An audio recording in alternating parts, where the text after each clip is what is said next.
بسم اللہ الرحمن الرحیم۔ ابن العربی کے لائبریری سے فرزین شیخ الاکبر محی الدین محمد ابن العربی کی کتاب 101 احادیث قدسی سے ہم آگے پڑھیں گے۔ ان شیوخ میں سے اکثر ایک کا وصف یہ بھی تھا کہ یہ صوفیاء بھی تھے۔ یوں ہمیں یہ بھی پتہ چلتا ہے کہ اس دور کے صوفیاء علم حدیث پر خصوصی توجہ دیا کرتے تھے، اور یہی امر بعد میں ابن العربی پر بھی صادق آیا، اور آپ کی بیشتر کتب اس بات کی گواہ ہے کہ آپ علوم حدیث سے حد درجہ شغف رکھتے تھے۔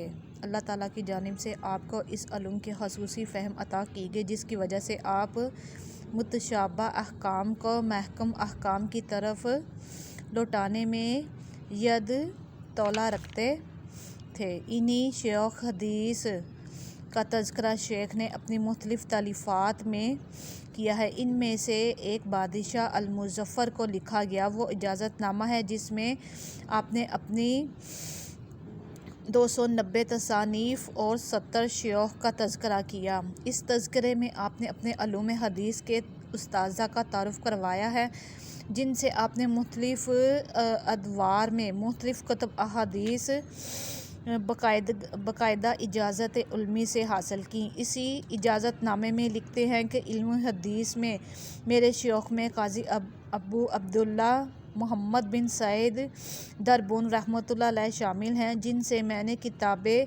بقی سنی، جو کہ ابو عمر یوسف بن عبداللہ البر النمری شاطبی رحمۃ اللہ علیہ کی تالیف میں سے ہیں۔ المحدث ابو محمد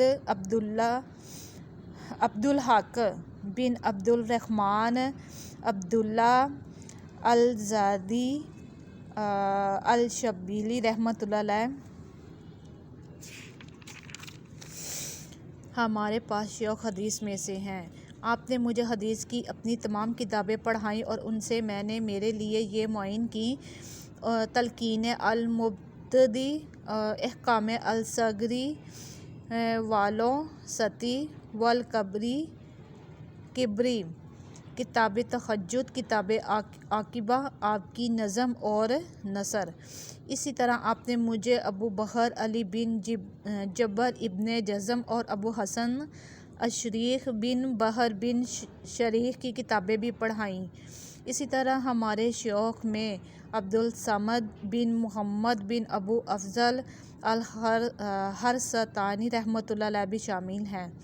میں نے آپ سے صحیح مسلم سنی، آپ نے یہ کتاب مجھے افراوی، انہوں نے عبدالغفار الفارسی، انہوں نے الجلودی، انہوں نے ابراہیم المروزی، اور انہوں نے امام مسلم رحمۃ اللہ سے سنی تھی۔ آپ نے مجھے صحیح مسلم کی اجازت نامہ دی۔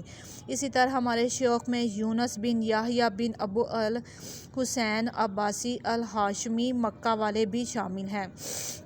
میں نے حدیث و تصوف میں آپ سے متعدد کتب سنی، اور ان میں صحیح بخاری بھی ہے۔ آپ نے مجھے یہ ابو الوقت کی روایت سے سنائی، انہوں نے داؤدی سے، انہوں نے الحمودی سے، انہوں نے فربری سے، انہوں نے بخاری سے یہ سنی تھی۔ اسی طرح میرے مکی استاذہ میں ابن شجاع، زاہد بن قسم اصفہانی، امام المقام بھی شامل ہیں۔ اس میں نے ابو عیسیٰ الترمذی کی کتاب سنن ترمذی سنی۔ آپ نے یہ ہمیں الکروہی سے، انہوں نے الاجوری